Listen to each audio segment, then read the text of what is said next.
ప్రజల్ని మరి పదవులు లేకుండా ఎక్కి రాకుండా మన ఓట్లతోనే దాదాపు 85% ఉన్నటువంటి మన ఓట్లతో గద్దెలెక్కి ఈరోజు మనం అడుక్కునే పరిస్థితిలో ఉన్నాం. అట్లాగే అడుక్కునేది ఈరోజు మన నవభారత రాజ్యాంగ నిర్మాత మరి భారతరత్న వరల్డ్ నాలెడ్జ్ డేగా జ్ఞాన అంటే ప్రపంచ జ్ఞాన దినోత్సవంగా జరుపుకుంటా ఉండరు, కానీ అంటగట్టేసి మరి ఆయన్ని తక్కువ కులం చేసి ఈరోజు పరిపాలిస్తా ఉన్నారు సోదరులారా. ఎందుకంటే ఈరోజు అస్పృశ్యులుగా, అంటరాని వాళ్ళుగా, కనరాని వాళ్ళుగా, చూడరాని వారుగా ఈరోజు ఊరికి దూరంగా వెలువయ్యబడి మనల్ని పాలన చేస్తా ఉన్నారు సోదరులారా.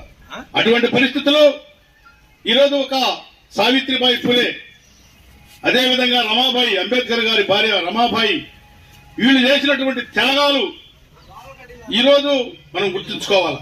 అదేవిధంగా మన వడ్డే సంపూర్ణమ్మ గారు, నాకు తెలిసి చాలా సంవత్సరాలుగా ఈ అమ్మాయి ఉద్యమాలు ప్రశ్నించే తత్వం, ఎదురు తిరిగే తత్వం, మరి పోరాడే తత్వం అలవర్చుకొని బాబాసాహెబ్ అంబేద్కర్ గారి ఆలోచన విధానంలో పయనిస్తా ఉంది.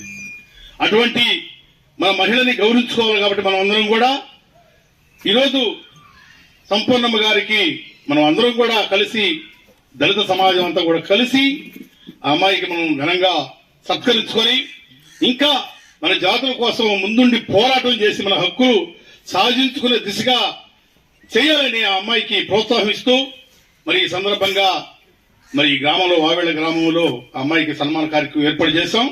చాలా సంతోషం. సంపూర్ణమ్మ గారు, మీరు ఇంకా బాబాసాహెబ్ అంబేద్కర్ గారి స్ఫూర్తితో, ఆయన యొక్క ఆలోచన విధానంతో మరి ముందుకు పోయి ఈ బడుగు బలహీన వర్గాలు ఉన్నటువంటి ఏది ఎస్సీ, ఎస్టీ, బీసీ, మైనార్టీ ప్రజల్ని చైతన్యం చేసి తద్వారా రాజకీయ అధికారంగా మనం పయనం చేయాలని చెప్పి ఆ దిశగా మీరు ప్రయత్నం చేస్తారని చెప్పి మేము నమ్ముతూ ముందు ఇంకా ఎన్నో మీరు పదవులు అవరోహించాలని చెప్పి మనస్ఫూర్తిగా కోరుకుంటూ ఈ అవకాశం వచ్చినటువంటి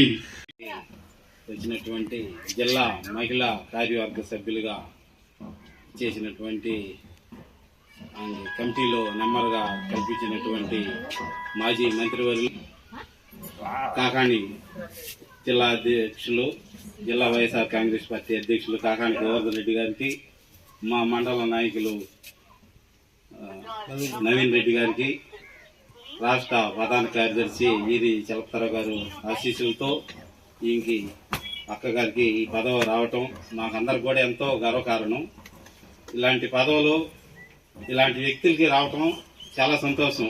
ఏంటంటే సంపూర్ణమ్మ అన్న చెప్పినట్టుగా చాలా కష్టపడి ఈ వాయిళ్ళ గ్రామంలో, మండలంలో కూడా ఆమె పొదుపు గ్రూపుల నుంచి సంఘబంధ లీడర్గా, ఈఓఐగా, అదే నియోజకవర్గ స్థాయిలో, ఇప్పుడు జిల్లా స్థాయిలో కూడా పదవి వచ్చింది. ఇలాంటి జిల్లా స్థాయి కాదు, రాష్ట్ర స్థాయిలో కూడా పదవి రావాలని మేమంతా మనసారా ప్రార్థించుకుంటూ ఇలాంటి పదవులు ఎన్నో రావాలని, సంపూర్ణమ్మ చాలా కష్టపడి మనస్తత్వం, మేమందరం కూడా పెద్ద ఆయన కాడ కూడా వెనక ముందుగా మేము ఉన్నా కూడా వాయిళ్ళ నుంచి వచ్చినటువంటి నాయకులు కానీ, మేము కానీ, పిల్లలు అందరూ వచ్చినప్పుడు కూడా ఏందన్నా మీరు వెనకుంటారు, ముందుండండి, అన్నతో మాట్లాడి వచ్చినాడు పోండి అని చెప్పి మమ్మల్ని ప్రోత్సహిస్తూ వెనక ఉండి బాగా మాకు చెప్పేటువంటి సంపూర్ణమ్మ మాకు చాలా సంతోషంగా ఉంది. మేమందరం కూడా ఎస్సీ, ఎస్టీ, బీసీ, మైనార్టీలు కూడా అన్న చెప్పినట్టుగా మన జగనన్నకి అండగా ఉంటాము. అదే ప్రసన్న కూడా అండగా ఉండి మేమంతా కూడా కష్టపడి పనిచేసి ఇలాంటి పదవులు ఎన్నో పొంది అందరు కూడా రాబోయే కాలాల్లో కూడా అందరు ప్రజలు కూడా ఉపయోగకరంగా మేమందరం కూడా పనిచేసి వైఎస్ఆర్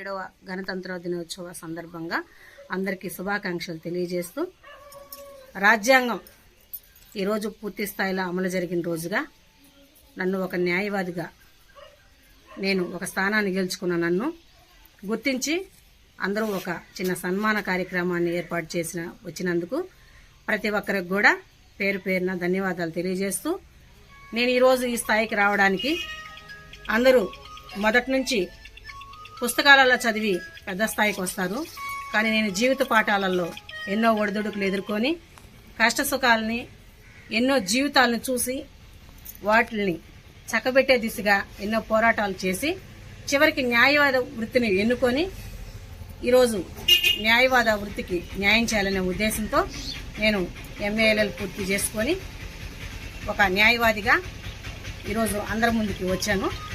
అదే ప్రకారంగా నా యొక్క జాతికి నేను అన్ని విధాలుగా సలహాలని నాకు తగినటువంటి సహాయాన్ని చేసేందుకు కూడా నేను ముందుకు వస్తాను. మరి ముఖ్యంగా ఒక వ్యక్తి ఎదుగుదల కోసం కొంతమంది ప్రోత్సహిస్తూ వెన్నంటూ ఉంటారు. కానీ నా యొక్క జీవితంలో నేనే ముందడుగు వేసుకుంటూ నా తల్లిదండ్రులు ఇచ్చినటువంటి జన్మను సార్థకం చేసుకుంటూ అంబేద్కర్ యొక్క ఆశయాలను నెరవేరుస్తూ ఆయన యొక్క స్ఫూర్తితో ఈరోజు నేను ఈ న్యాయవాద వృత్తిలో అడుగుపెట్టాను. నేను పడ్డ కష్టాలు చాలా చిన్నవే అనుకుంటాను. అంబేద్కర్ గారితో పోల్చుకుంటే ఆయన తన కుటుంబాన్నే వదిలేసుకొని ప్రాణాలు సైతం లెక్క చేయకుండా ఈరోజు అందరి కోసం రాజ్యాంగాన్ని రూపొందించారు. కాబట్టి నేను కూడా నా వంతుగా నా జాతి కోసం కష్టపడతానని, తగినటువంటి న్యాయం చేస్తానని తెలియజేస్తూ ఈరోజు ఈ సన్మాన కార్యక్రమాన్ని ముందుండి నడిపించి నన్ను ప్రోత్సహించి నాకు ఒక గుర్తింపు తెచ్చి గ్రామంలో ఒక దళిత బిడ్డ ఈ స్థాయికి వచ్చిందని చెప్పి సన్మానం చేయడానికి ముందుకు వచ్చినటువంటి ఈదురు మనోహర్ అన్న గారికి ప్రత్యేకించి ధన్యవాదాలు తెలియజేస్తూ ఈ కార్యక్రమంకి వచ్చినటువంటి ప్రతి ఒక్క మిత్రులకు, నా స్నేహితులకు, మీడియా మిత్రులందరికీ కూడా నా హృదయపూర్వక ధన్యవాదాలు